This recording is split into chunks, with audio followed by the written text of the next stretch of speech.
Okay guys, India versus England, fifth and final T20 match. வாங்கரையில நடந்துச்சு.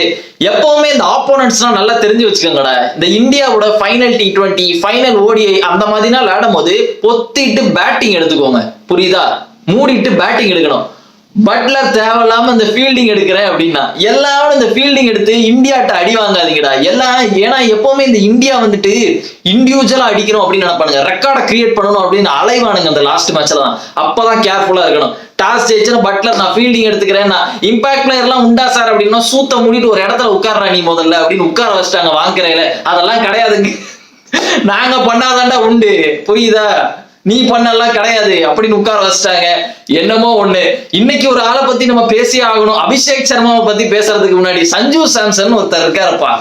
அப்பா இவர் இருக்காரு, ஃபர்ஸ்ட் பாலே 6 அடிச்சான்டா சஞ்சு சாம்சன், ஷார்ட் பிச் பால. நான் கூட அவ்வளவுதான் நம்ம பையன் வந்துட்டான்பா அப்படின்னு. சஞ்சு சாம்சனுக்கு ஒரு ஃபீல்டர் வச்சிருக்கானுங்க அங்க, எப்படியும் சஞ்சு சாம்சன் அங்கதான் அடிப்பான், அவுட் ஆயிடுவான் அப்படின்னு வச்சிருக்காங்க. ஃபர்ஸ்ட் பாலே நம்ம 6 அடிச்சிட்டான். அதுக்கப்புறம் ஒரு 2 பால் டாட் வச்சுட்டா, அதுக்கப்புறம் மறுபடியும் ஒரு 6, மறுபடியும் ஒரு 4. ஷார்ட் பிச் பால் எல்லாம் நல்லா விளாண்டா, பவுன்சர் ஷார்ட் பிச்லாம் நல்லா விளாண்டா. ஓகே, சஞ்சு வந்து அவனோட மிஸ்டேக்ல இருந்து லேர்ன் பண்ணிட்டா அப்படின்னு நினைச்சா. அதுக்கு அடுத்த ஓவர்ல அதே மாதிரி ஒரு ஷாட் அடிச்சு அதே மாதிரி கிட்டத்தட்ட கைஸ் கேர்லெஸ் மிஸ்டேக்னா இப்படிதான் இருக்கணும், புரியுதா? பண்ண தப்ப திருத்தவே மாட்டான் போல சஞ்சு சாம்சன். ஒரே மாதிரி தான் எல்லா மேட்சும் ஒரே மாதிரி. எப்படா ஒருத்தனால அவுட் ஆக முடியும்? தலைவன் மட்டும்தான் அவுட் ஆவான், இன்னொருத்தர் அதே மாதிரி அவுட் ஆனாரு. அவர் யாருன்னா சூரியகுமார் யாதவ். அவனும் எல்லா மேட்சும் அந்த ஷாட் அடிப்பான், மேல பால் போகும், ராக்கெட் மாதிரி கேட்ச் பிடிச்சு அவுட் ஆயிடுவான். இதுதான் நடக்குது இந்த 2 மேட்சா, 5 மேட்சா இப்படிதான் அவுட் ஆயிட்டு இருக்கானுங்க. 2 பேரும் மாறி மாறி இப்படி அவுட் ஆயிட்டு இருக்கானுங்க. சோ இந்த 2 பேரும் பண்ண தப்ப. இந்த சூர்யாவுக்கு என்ன நடக்குதுன்னு தெரியல. சூர்யாவோட கேப்டன்சி எல்லாம் சூப்பரா இருந்து, பட் அவனோட பேட்டிங் வந்து ரொம்ப மோசமா இருக்கு guys. சவுத் ஆப்பிரிக்கன் சீரீஸ்ல இருந்து இதுவரை ரொம்ப ஸ்ட்ரகிள் பண்றான். ஸ்லோ பால் ப்ராப்ளம் இருக்கு. அது மட்டும் இல்ல, அவனுக்கு என்னன்னு தெரியல, அந்த அவனோட ஃபேவரட் ஷாட் அடிக்கிறான். விராட் கோலிக்கு வந்து கவர் டிரைவ் அடிச்சா எப்படி அவுட் ஆயிட்டு போறானோ, அவனோட ஃபேவரட் ஷாட் அடிச்சா எப்படி அவுட் ஆயிட்டு போறானோ, அதே மாதிரி சூரியகுமாருக்கு வந்து அந்த பிளிக் அடிச்சு அவுட் ஆயிடுறான். பேக்ல அந்த பிளிக் அடிச்சு விடுவான்ல, அடிச்சோன்னா அவுட் ஆயிடுறாங்க, பால் மேல போயிருது, அவுட் ஆயிடுறான். அதுக்கப்புறம் அபிஷேக் சர்மா சூப்பர் அடே, மனுஷனே இல்லடா நீலாம். 13 6 அடிச்சிருக்க இன்னைக்கு. சின்ன பயமா இருக்காங்க என்ன அடி அடிக்கிறான். 13 6 7 4 அடிச்சிருக்கான் இன்னைக்கு. 135 ரன்ஸ் 54 பால்ஸ்ல. அவன் செஞ்சுரி போட்டது 10 நிமிஷத்துல ஏதோ செஞ்சுரி போட்டான். அதுக்கப்புறம் அந்த செஞ்சுரி போட்டதுக்கு அப்புறம் ஏதோ ரொம்ப நேரமா அவன் நின்றுட்டு இருந்த மாதிரி இருந்துச்சு. ஏன்னா ஒரு சைடு இந்த திலக் வர்மா, தூபே எல்லாம் நல்லா விளையாண்டு இருந்தாங்க. திலக் வர்மா, தூபே எல்லாம் நல்லா சப்போர்ட் பண்ணானுங்க. திலக் வர்மா ஒரு 24, தூபே ஒரு 30, தூபே ஒரு 6 எல்லாம் அடிச்சான். நல்லா பேட்டிங் பிடிச்சாங்க. மொத்தத்துல போனா எனக்கு அபிஷேக் சர்மா டே தான். இங்கிலாந்துக்கு என்ன பண்றதுன்னு தெரியல, இந்த சின்ன பையனை எப்படி அவுட் ஆக்குறதுன்னே தெரியல. வாங்கரையில அடிக்கிறதுனா வேற லெவலு. எப்பவுமே அது வந்து அப்படியே நிற்கும். அந்த வாங்கரை இந்த கொல்கட்டால அடிக்கிறது, ஸ்டார்டிங்ல கொல்கட்டால அடிச்சு ஆரம்பிச்சான், வாங்கரையில முடிச்சிட்டான். நான் என்ன எதிர்பார்க்கறேன்னா 2 பேர் கிளிக் ஆகணும் அப்படின்றதுதான் எனக்கு ஒரு ஆசை. சஞ்சு சாம்சனும் அடிக்கணும், அபிஷேக் சர்மாவும் அடிக்கணும். அதுதான் ஒரு நல்ல ஓப்பனிங் பேட்ஸ்மேனுக்கு ஒரு அழகு. ஒரு எக்ஸாம்பிள் எப்படின்னா Rohit Sharma, Shikhar Dhawan combination, Aaron Finch, David Warner combination. 2 பேர் விளையாடுவாங்க, 2 பேர் கிளிக் ஆக மாட்டேங்க. யாராவது ஒருத்தன் அடிக்கிறான். சஞ்சு சாம்சன் அடிச்சா இவன் அடிக்க மாட்டான், இவன் அடிச்சா சஞ்சு அடிக்க மாட்டான். இதான் ஒரு பிரச்சனையா இருக்கு. நம்மால் பண்ண தப்புல இருந்து கத்துக்கிடவே மாட்டேங்கிறான்ப்பா. இவனை இப்ப மறுபடியும் ஆரம்பிச்சிருவானுங்க பாருங்க. ஜஸ்டிஸ் பா சஞ்சு சாம்சன் ஆரம்பிச்சிருக்கானுங்க. இன்னும் கொஞ்ச நாள்ல ஆரம்பிக்க. அதுக்கப்புறம் வேற ஒரு கேங் வரும். சாய் பேர்னா சாய் சுதர்சனை கூட்டுவாங்க அப்படின்னு சொல்லிட்டு ஒரு ஆள் வரும். ருத்ராஜை கூட்டுவாங்க அப்படின்னு ஒரு ஆள் வரும். அதெல்லாம் ருத்ராஜெல்லாம் ஒன்னும் தேவையில்லை. ருத்ராஜ் அங்கேயே இருக்கட்டும். T20க்குலாம் ஒன்னும் ருத்ராஜ் தேவையில்லை. டெஸ்ட்டுக்கு வேணா ருத்ராஜ் வச்சுக்கோங்க. Because he played like a good test batsman. Ruturaj வந்து டெஸ்ட்டுக்கே அனுப்பலாம், T20க்குலாம் நான் அனுப்பவே மாட்டேன். T20க்கு இவ்வளவு பெரிய ஃபயர் பவர் வச்சுட்டு நீங்க ருத்ராஜ் ஓப்பனிங் கொண்டு வர போறீங்களா? ருத்ராஜ் ஒரு ஸ்லோ ஸ்டார்டர், பட் சிஎஸ்கேல பாப்பா ருத்ராஜ் என்ன பண்றான்னு. சஞ்சுவே இருக்கட்டும் இப்போதைக்கு. மற்றபடி நான் இதுக்குதான் வந்துட்டு சாம்பியன்ஸ் ட்ராஃபி ஸ்குவாட்ல வந்துட்டு நிறைய பேர் கேட்டாங்க, ப்ரோ சஞ்சு சாம்சன் எடுக்கிறத பத்தி எதுவுமே சொல்லலையே அப்படின்னு கேட்டது. நான் இதுக்கு தான் வந்துட்டு பண்ணிட்டு ஓகே அப்படின்னு எனக்கு தோணுச்சு. ஏன்னா சம்டைம்ஸ் சஞ்சு இந்த மாதிரி பண்ணுவான், புரியுதா? சஞ்சு இந்த மாதிரி ஏதாவது பண்ணுவான், லூஸ்தனமா ஏதாவது. அதனாலதான் நான் வந்து பண்ணிட்டு மேல அவ்வளவு கான்பிடண்டா இருந்து நான் வந்து எதுவுமே, எனக்கு சஞ்சு சாம்சன் பிடிச்சிருந்தாலும் நான் வந்து எதுவுமே சொல்லல. ஓகே சஞ்சு எதுக்கு எடுக்கல அப்படிலாம் நான் எதுவுமே கேட்கவே இல்லை. I am okay with Rishabh Pant. இன்னொரு இதுக்கு வரேன். பேட்டிங் நல்லா பிடிச்சாங்க, 247 ரன் அடிச்சாங்க. இந்த ரன் வரும்போதே தெரியும் கண்டிப்பா இங்கிலாந்து அடிச்சுக்கிடவே மாட்டானுங்க அப்படின்னு நல்லாவே தெரிஞ்சிச்சு. கண்டிப்பா அடிச்சுக்கிட மாட்டானுங்க அப்படின்னு. ஷமி வந்தார் இன்னைக்கு ஹர்ஷ்தீப் சிங்குக்கு பதிலா. ஷமி ஃபர்ஸ்ட் ஓவர்ல நல்லா தான் போட்டாரு, ஆனா செம்ம அடி விழுந்துச்சு. செம்ம அடி.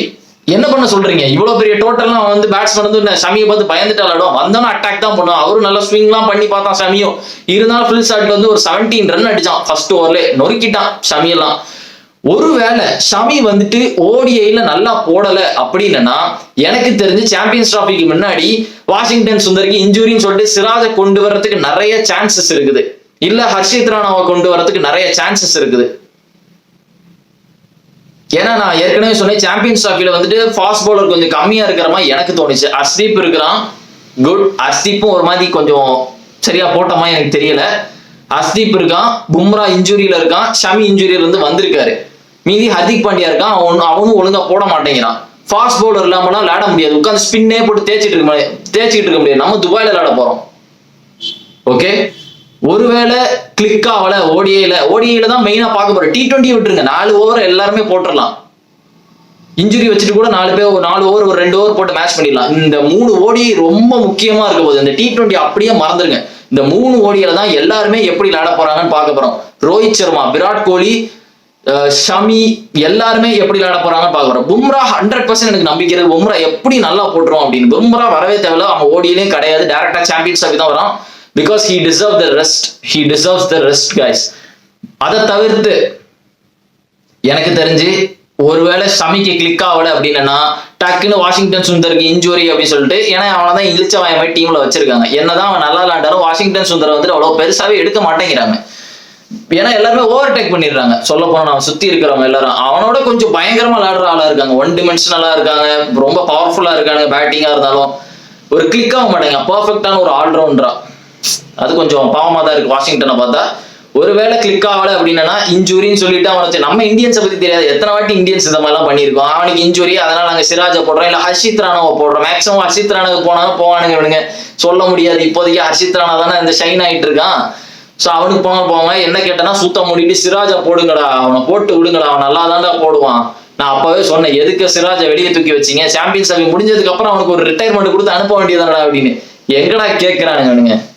சோ அது ஒண்ணுதான் பிரச்சனை. பட் ஷமி நல்லா போட்டாரு, 3 விக்கெட் எடுத்தாரு. ஃபர்ஸ்ட் அந்த 1 ஓவர்ல அடி விழுந்துச்சு, அதுக்கப்புறம் எப்படியோ வந்துட்டு புளிஞ்சிட்டாரு எனக்கு தெரிஞ்சு. அடுத்த 2 ஓவர் சேர்த்து ஒரு 8 ரன் தான் வந்துச்சு. 25 ரன்ஸ்ல 3 விக்கெட் தான் கொடுத்தாரு. நல்லா தான் போட்டாரு ஷமி. பட் ஓடிஐல தான் பார்க்கணும் உண்மையிலேயே ஷமி வந்து நல்லா போடுவாரா இல்ல வந்துட்டு என்ன நடக்குது அப்படின்றத பார்க்க போறோம்.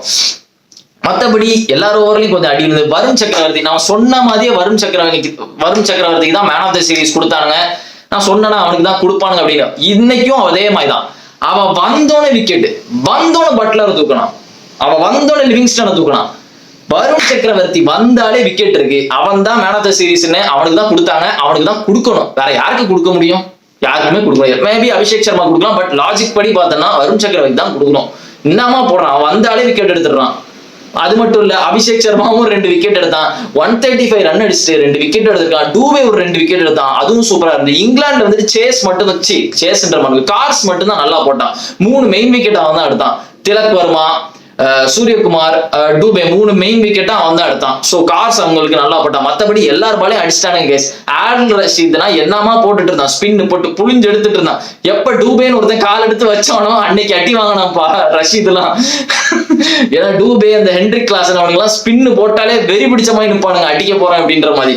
அந்த மாதிரி தான் இருப்பான். ஸ்ரேயஸ் ஐயரும் அதே மாதிரி தான். ஸ்ரேயஸ் ஐயர், இந்த டூபே, கிளாசன் எல்லாம் அப்படிதான். ஸ்பின்னு போட்டா நாங்க அடிப்போம்பா, அதுக்குன்னே சோறு போட்டு நாங்க வளர்த்துட்டு இருக்கோம் டீம்ல அப்படின்ற மாதிரி தான் வச்சிருக்கானுங்க. சோ செம்ம அடி விழுந்துச்சு. கார்ஸ் மட்டும் தான் சரி நல்லா போட்டான். மார்க்வுட் நல்லா போட்டான். சொல்லே மறந்துட்டு பாத்தீங்களா, கண்ணுக்குள்ள போயிட்டு இருந்தான். மார்க்வுட் உண்மையிலேயே நல்லா போட்டான். ஆர்ச்சர்லாம் ஒரு டைம் எப்படி இருந்தா தெரியுமா, 2019 ராஜஸ்தான்ல இருக்கும் போது எப்படி இருந்தான், ஆஷஸ் எப்படி போட்டான், வேர்ல்ட் கப்ல எப்படி போட்டான், பயப்படுவானுங்க ஆர்ச்சர்லாம் போட்டேன்னா. இப்ப ஏதோ ஒரு மிடியாக்கர் பவுலர் மாதிரி போட்டுட்டு இருக்கான், பார்க்கவே கஷ்டமா இருக்கு. அந்த இன்ஜுரிக்கு இருந்து வந்ததுக்கு அப்புறம் அந்த சரியே இல்லை, அந்த ஃபயரே போயிட்டு ஆர்ச்சர்ட்ட. அந்த ஒரு ஜாஃப்ரா ஆர்ச்சர் அப்படின்ற ஒரு ஃபயர் இல்ல, மிச்சல் ஸ்டார்க்னு ஒரு ஃபயர் தெரியுமா, மிச்சல் ஸ்டார்க் போடுறான்பா அப்படின்ற மாதிரி அந்த இதே இல்லை. I wish him best. எனக்கு ஆர்ச்சரை பழையபடி பார்க்கணும், நடக்குமா என்னன்னு தெரியல. எவெல்லாம் இப்படி போறானோ அப்படியே போயிடுறான். அந்த பிரித்திஷா ஒரு பக்கம் அப்படியே காணாம போயிட்டான், இவன் ஒரு பக்கம் ஒரு மாதிரி பண்ணிட்டு இருக்கான். சோ இந்த மாதிரி நடக்குது. மற்றபடி டாமினேட் பண்ணிட்டோம் அவ்வளவுதான். சூரியகுமார் கேப்டன்சி நல்லா இருந்து, பட்லரோட கேப்டன்சி நல்லா தான் இருந்து, but he couldn't overtake us. ஏன்னா நம்ம ரொம்ப டாமினேட் பண்ணிட்டோம் இங்கிலாண்ட. சொல்ல போனா இந்த சீரீஸ் வந்து எப்படி வின் பண்ணிருக்கோம்னா,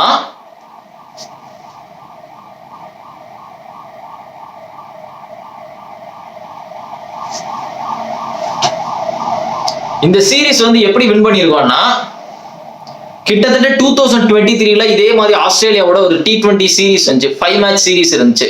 அதாவது நம்ம வேர்ல்ட் கப் தோத்தோன்னு ஒரு 5 சீரிஸ் நடந்துச்சு. அதுல இதே மாதிரி தான் 3வது மேட்ச் மட்டும் நம்ம வந்து தோத்தோம்னு நினைக்கிறேன், மீதி எல்லாமே ஜெயிச்சிட்டோம். அதே மாதிரி தான் இதுவும் இருக்கு. 3வது மேட்ச் மட்டும் தோத்தோம், மத்த எல்லாமே ஜெயிச்சிட்டோம், நீட்டா முடிச்சிட்டோம். ஓடிஐ தாங்க மெயின். T20 விட்டுருங்க. நான் என்ன சொன்னேன், பார்டர் கவாஸ்கர் தோக்கும் போது என்ன சொன்னேன், நம்ம யங்ஸ்டர் வந்து பட்டையை கிளப்பானுங்க, அதுலதான் கொஞ்சம் நிம்மதியா இருக்கும் அப்படின்னு. ஏன்னா பார்டர் கவாஸ்கர் இந்த டெஸ்ட் மேட்ச் எல்லாம் புலம்பிக்கிட்டே இருந்தாண்டா எல்லாரும் உட்காந்து. நியூசிலாந்து தோத்தோம், ஆஸ்திரேலியா அடிச்சாங்க நம்மளை போட்டு, புலம்பிக்கிட்டே இருந்தோம். எப்படா ஒரு T20 வந்து ஒரு ஃப்ரெஷ் அப் கொடுப்பானுங்க அப்படின்றதும் அதே மாதிரி நடந்துச்சு. நல்லாதான் இருக்கு. இந்த ஓடிஐல தான் தெரிய போகுது கோலி எப்படி வர போறான், ரோஹித் சர்மா எப்படி வர போறான். நிறைய இதா இருக்கு. கோலி ஒழுங்கா ஆட மாட்டேங்கிறான் இருக்கு, ரோஹித் சர்மா ஒழுங்கா ஆட மாட்டேங்கிறான் இருக்கு. இதுலதான் தெரிய போகுது கைஸ். இந்த ஓடிஐல வந்துட்டு இங்கிலாந்து கண்டிப்பா ஸ்ட்ராங்கா வருவானுங்க. ஏன்னா நம்ம வந்து தோக்கடிச்சிருக்கோம், அசிங்கப்படுத்தி அடிச்சிருக்கோம். சொல்ல போனா அந்த குயிமோனுங்களை திருப்பி அடிக்க வருவானுங்க நம்மள. நம்ம நல்லா விளையாடணும். கோலி மட்டும் நல்லா விளையாடிட்டா நிம்மதியா இருக்கும். அவ்வளவு. கோலி ரோஹித் மட்டும் கிளிக் ஆயிட்டா போதும்.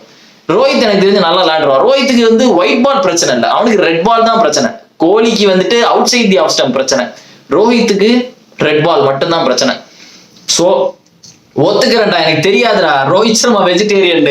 நிறைய பேர் போன வீடியோ போட்டதுக்கு ரோஹித் சர்மா வெஜிடேரியன் உனக்கு தெரியுமாடான்னு. சேர்றா வெஜிடேரியன்டா. எனக்கு பார்க்கும் போது டக்குன்னு ரோஹித் சர்மா நான்வெஜ் மாதிரி இருந்து.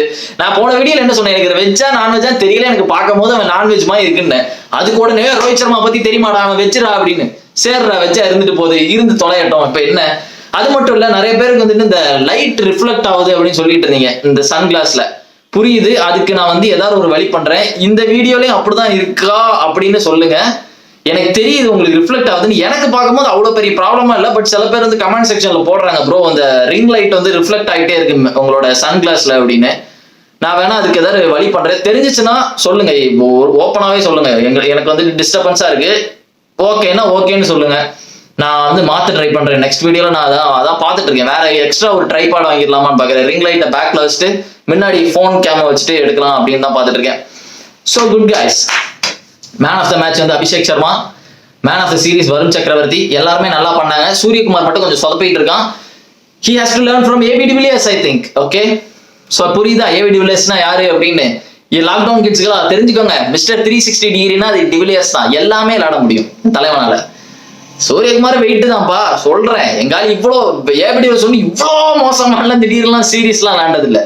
யாரு இந்தியாவுக்கு 2015 வந்து அந்த அடி அடிச்சான், ஞாபகம் இருக்கா? இந்தியா 2015 சீரீஸ் நடந்துச்சு.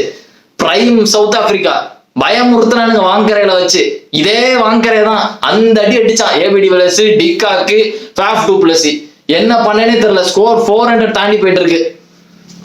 ஸோ நீங்க T20 மட்டும்தான் விளையாடுறீங்க மிஸ்டர் சூரியகுமார் யாதவ். அதனால நீங்க வந்து கண்டிப்பா நல்லா விளையாண்டு தான் ஆகணும்.